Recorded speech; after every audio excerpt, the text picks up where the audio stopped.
The betrayal didn't march across borders. It whispered across dinner tables. It wore familiar uniforms and shared sacred memories. President Ibrahim Traoré believed he had safeguarded his nation's destiny. Yet danger wasn't at the gates, it was in the room, smiling with old loyalty and wearing the face of a friend. Burkina Faso had just begun to rise from the grip of foreign control. Its people, long suppressed under the weight of silent occupation, were finding their voice again. Traoré had led this charge, cutting old strings, reclaiming stolen gold, chasing foreign soldiers from the land. But for every chain he broke in daylight, enemies forged 10 more in the shadows. And soon, whispers turned to danger. It started with strange failures. Missions that should have been airtight began to unravel. Secure meetings turned up on foreign broadcasts. Rebel ambushes became eerily precise. It felt less like coincidence and more like choreography. An enemy moving with a script stolen from his desk. In the heart of the Cosium Palace, Ibrahim stood alone at the window one night. Ouagadougou was quiet. Too quiet. Even the wind seemed hesitant. His instincts, sharpened in battle and diplomacy alike, warned him something was coming. Something close. Then came the message of a whisper from the north. A young officer, Captain Naba Zongo, had intercepted a transmission buried inside a government farm report. Innocuous on the surface. But underneath? Military coordinates. Confidential troop movements. Intel so sensitive, only Traoré's inner circle could have known. And there, on the leaked document, a name, Colonel Malik Ouattara. The revelation struck like thunder. Ouattara wasn't just a colleague. He was a brother in arms. A man who'd taken a bullet near the border. A man who'd sat at Ibrahim's family table, clinked glasses during national victories, shared childhood stories with his children. To accuse him was to accuse a limb of the body itself. But betrayal doesn't wear horns. It wears your uniform. Ibrahim didn't act in rage. That was the trap. He acted in silence. That same night, under a secret lockdown, he summoned only 4 men, loyal, discreet, lethal. No phones. No records. Just eyes that had seen war and hearts that hadn't forgotten where they came from. Zongo laid the papers on the table. Everyone leaned in. The evidence was damning. For weeks, maybe months, Ouattara had funneled secrets to foreign agents. He had fed them route so they could plant chaos. It wasn't just treason. It was architecture for collapse. The room was ready to pounce. Ibrahim raised a hand. "No arrests," he said calmly. "Not yet." "So?" "We don't kill the snake at the door," he said, eyes cold. "We follow it to the nest." And so began the Second War, a silent one. Not fought with guns, but with patience and shadow. Zongo and a handpicked team tailed Ouattara in plain clothes. They tracked his meetings, bugged his office, followed his footsteps like shadows through moonlight. Ouattara, confident and charming, betrayed nothing. He laughed in meetings. He saluted with pride. He remained the loyal soldier. But late at night, he drove alone. No escort. No backup. Always to the same dark house near the French embassy. A safe house. Across the street, Ibrahim's team installed a hidden camera. And one night, it captured the truth. Ouattara entered. Inside waited 2 men, foreigners. 1 American. 1 European. Clean suits. Polished shoes. Predator smiles. A black suitcase exchanged hands. Ouattara gave them a folder.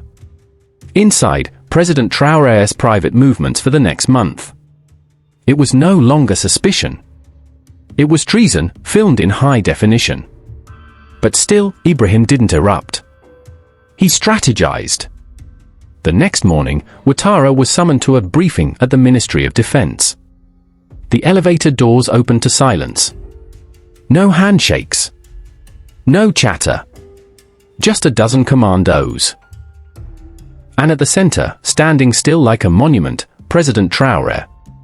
Ouattara froze. "You were my brother," Ibrahim said quietly. His voice didn't shake. It carved the room like a blade. Ouattara couldn't speak. His mouth opened, then closed. Words betrayed him the way he had betrayed his country. Zongo dropped the suitcase on the table. Opened it. Cash. Tracking devices. A USB drive of treason. "You sold us," Ibrahim said. "For what?" "For promises?" He didn't wait for an answer. Ouattara was escorted to a concrete room deep underground. No windows, no light, just silence. Hours passed. He didn't sleep. He barely blinked. When Zongo re-entered, he placed the USB on the metal table. "We know everything," he said. "Every plan. Every message. They're not coming for you. You're disposable now." And Ouattara, once proud, once sharp, broke. "It started with compliments," he whispered. "They said I was the future. Then came the money. Then the promises. Paris. A seat at the UN. They said Traoré would fall. That Burkina would return to stability. That I could lead." His voice cracked. "They used me." Later, Ibrahim walked in. "You betrayed more than me," he said. "You betrayed mothers who cook on empty stoves. Soldiers bleeding at borders. Children who chant my name with cracked voices and dusty feet. You sold them all." Ouattara couldn't meet his gaze. "I'm sorry. You will be. But first, you'll fix what you broke." And so began Phase 2, deception. Using Ouattara as bait, Ibrahim's team turned the betrayal back on itself. They crafted false intelligence, fabricated routes, imaginary plans, fake unrest. They fed it through Ouattara's channel. The foreign agent swallowed every lie. Embassies buzzed in confusion. Missions launched into empty deserts. Agents arrived at empty locations expecting coups that never happened. Some were quietly deported. Others disappeared entirely. Burkina Faso was no longer the hunted. It was the hunter. Then came the final strike. An agent calling himself Reed contacted Ouattara. The code was clear. "It's time. The elections must not happen. The president must be neutralized." The trap was set. A fake folder of final plans was handed over at a midnight meeting. Ouattara wore a MIC under his collar. Outside, silent commandos waited like ghosts. Ibrahim listened through a headset in a van. Reed spoke calmly, "It ends now. He must fall." That was all he needed. The doors burst open. Guns drawn. Agents frozen. Reed screamed about diplomatic immunity. "Not tonight," Zongo replied. As the agents were cuffed, Ibrahim stepped into the room. No gun. No armor. Just him. Reed stared, defiant. "You think you've won?" Ibrahim didn't flinch. "I didn't win. Burkina Faso did." And the next morning, the world shook. Headlines erupted across Africa and beyond. Traoré uncovers international espionage plot.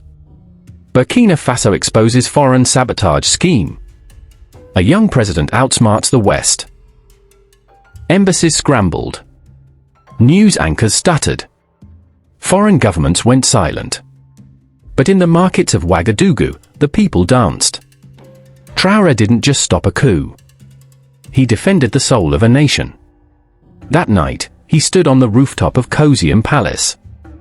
The city glittered below. He didn't smile. His eyes burned, not with revenge, but with duty. He had walked through shadows. He had fought a war without bullets. But he knew this wasn't the end. At dawn, he addressed the nation. No suits. No teleprompters. Just his uniform, dusty and simple. A soldier, not a ruler. "I speak to you not as a president," he began. But as a son of this land, foreign hands tried to destroy us from within. They used one of our own. But they failed. The crowd outside erupted. I will not sell this country, he said. Not for gold. Not for glory. Not for power. This land belongs to its people. And I will protect it with my life. He raised his fist. I will never kneel. His words echoed far beyond borders. Across Africa. Across oceans. Young revolutionaries stood taller. Elders whispered blessings. Even his critics were silent. That night, as stars filled the sky, Traoré sat beside Zongo. The air was still. They'll try again, he said. Zongo nodded. Then we stopped them again. And somewhere in the dark, the lion rested. But not for long. Because lions don't sleep while the jungle stirs.